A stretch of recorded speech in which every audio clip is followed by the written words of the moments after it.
வியர்வையிலே நடந்து வருவார்கள்.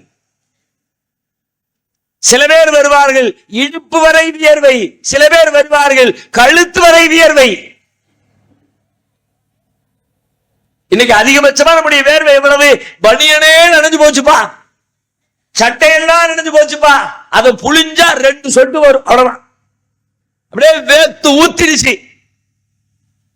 இந்த 2 சொட்டு 4 சொட்டு வேத்திருச்சு மறுமையில வேர்வை வழிந்து வழிந்து வழிந்து உடல் நனைந்து கழுத்தை நீங்கள் நிறைக்கிற அளவிற்கு தண்ணீரிலே நடந்து வருவீர்கள் என்றால் வியர்வையின் அளவு எவ்வளவு? அல்லாஹ் அந்த மனிதர்களை அந்த இடத்திற்கு எழுப்புகிற பொழுது எழுப்புகிற முறை பற்றி நபிகளார் சொல்கிறார்கள். இன்னக்கும் மஹ்ஷூரூன யௌமல் கியாமத்தி ஹுஃபாத்தன் உராத்தன் குர்லன். நாளை மறுமையிலே நீங்கள் எழுப்பப்படுவீர்கள். எப்படி தெரியுமா? ஹுஃபாத்தன் உராத்தன் குர்லன், செருப்பணியாதவர்களாக, காலில் செருப்பு இருக்காது, கத்ரா செய்யப்படாதவர்களாக, ஆடையில் நிர்வாணிகளாக, பிறந்த மேனியோடு.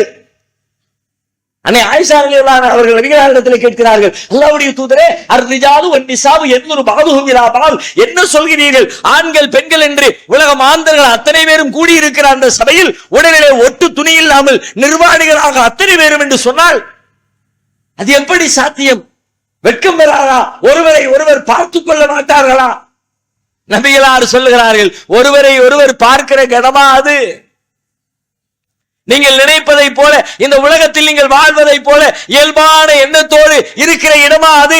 ஒவ்வொரு மனிதனும் பீதி வயப்பட்டு தான் என்ன ஆவோம் என்று தெரியவில்லையே, இன்றைக்கு இறைவனின் திருப்தியா இறைவனின் அதிருப்தியா எதை பற்றியும் ஞானமில்லையே என்று சொல்லி அல்லாஹ்வுடைய மன்னிப்பை எதிர்பார்த்து, அல்லாஹ்வின் திருப்தியை எதிர்பார்த்து, அல்லாஹ்வின் கோபத்திலிருந்து தன்னை காத்துக் கொள்வதற்காக ஓடுகிற மனிதருக்கு உங்களின் மர்மஸ்தானமும் மானமும் வெட்கமுமா அன்றைக்கு நினைவிலே வரும்?